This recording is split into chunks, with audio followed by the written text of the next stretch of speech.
Then 10 years na din po. Ba, parehas kayo niya, ano ah. Mister ah. Tapos po parang na-affect yung dito. Parang minsan nangangalay kasi. Nakaban ako. Hindi naman masakit po. Parang hindi masakit yan. Ano yan? Hindi ka naman frozen eh. Pag frozen ka, yung dun kakabahan. Ang frozen yung pag inangat mo ganyan pa lang, ay umaaray ka na. Pag ginayan, lalong masakit. Minsan Diyan kayo matakot. Gumaganon siya. Parang may naiipit po. May ka lang umiikas. Umiigas yun sa ano.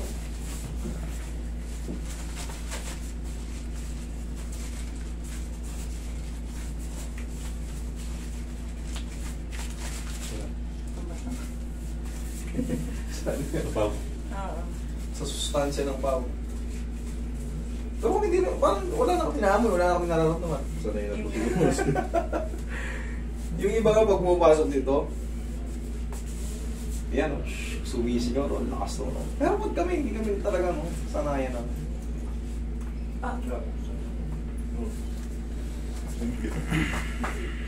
Hindi yun masakit, magugulat ka lang.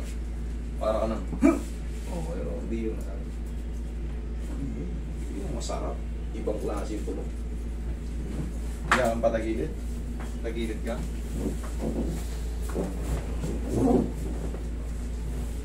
Ano ang sapat?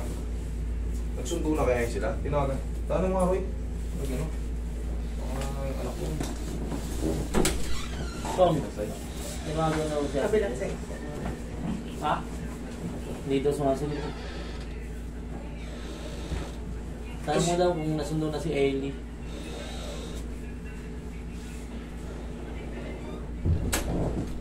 Ilan pa ba? Dalawa. Dapat. O tingnan mo kung hindi pa, no? Bakit nakakapunin ko?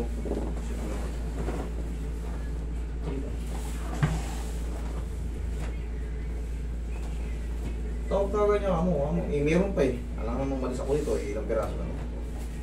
Piraso lang pa. Pag sumagot daw baka tulog yan.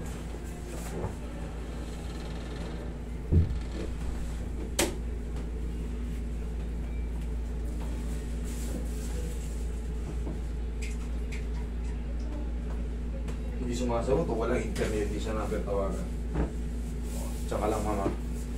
Pero nga cellphone. Baka. Tihaya ka ma'am.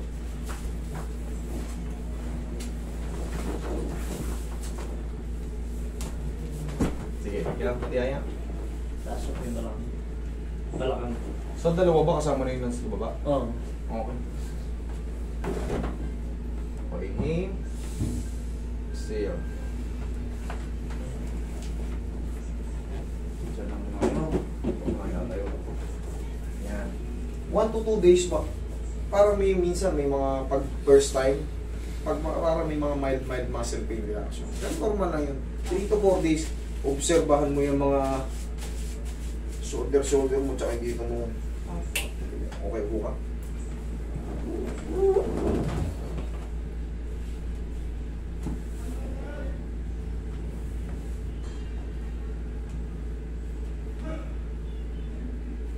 Wala namang masakit? Okay, wala na po. Hindi wala na. Okay. Sige. Thank you.